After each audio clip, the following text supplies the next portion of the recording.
Naharol Thodang Pauchigi, editor Khoirom Loya Lakpada, Sakangdabasing etek Jataduna Asokapan ng Halakiba Thodokadu, Mak Masa Kaktada, Jatarakiba etek Amanate, etekasi, Levakasi, fourth pillar ni Hainariba, Press Keep Freedom the Jatarakpa etek Amani Haina Indian Journalist Union, Nafundoropa, Wafam Sigamarilan and Oza, Laksaning Wafam de Kogi,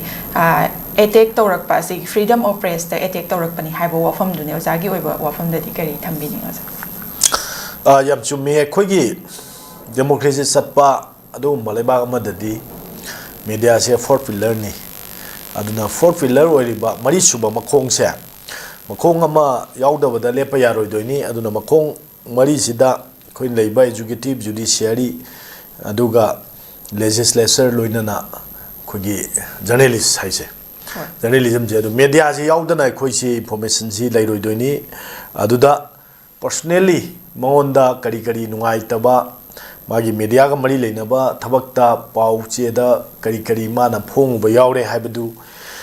masu mioi amanina mioi badina ko sumthok chana bagi mangonda soi ba leiraga su mangonda sumthok chana bagi tanja dumadi pigedam ne ba khudong sa badumadi khudamane khoina courta tawriba case singje atopa wafam ama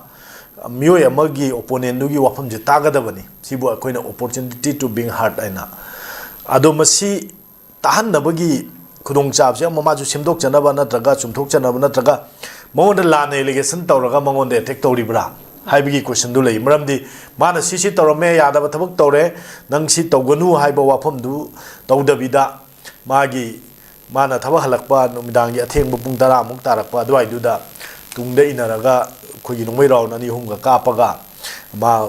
pha kanto phuramba aduga si mayam thoraga ma kalamba mai ben mayam thoraktana khotna kalam dragadi mai asiana pu yoram bayai ba aduna yam nungai taba fawi ana sumaina khoigi journalist ki thaba man tawriba miyam ki thabak tawriba mioi amada sumaina personally attack toba live attempt tawbagi thabak sumain tarumba se matungda tawbiganu aduga khoigi maikai de gisu isa maikai de su madu tawbiriba mioi singsida appeal tawjari sumba tawbiganu aduga ma bu su lalamba taraga su ma sum thongna bagi khudong chaba ma pigadabani pibiu aduga loinana mana khoigi lalami be area to swai lan bani haibadu mayam da sengdopam thoi aduna tragadi khoi taromi ba mi jingdu mara leibani hana lawi adu maina mana phainam lalaga su aina haiba leiri lo leiri ko sigi matungina yengaga khoi action logadabani aduna sumaina hekta mi amagi lai punchi attempt to ba se to biganu aduga miyam thabak tawriba media se media oina adum mayam ngakpi senbiba mangoda cooperation piba haiba wapam dum lei khoi manipur da nate internationally oini yang da su media gi journalist mayam am lei da gaure manipur da su journalist risikanta ko amma su lei gidre de tonga tonga ba journalist mayam am su lei gidre haitare su mai to ba se what from state actor amadi da state actor ani maktagi adum sigi adum mayong na basi thengnari ba journalist sing awa ba thengnari se masi amona thon dana ba tawbiu haibase ai sumaina appeal tawjari hoi thakachiri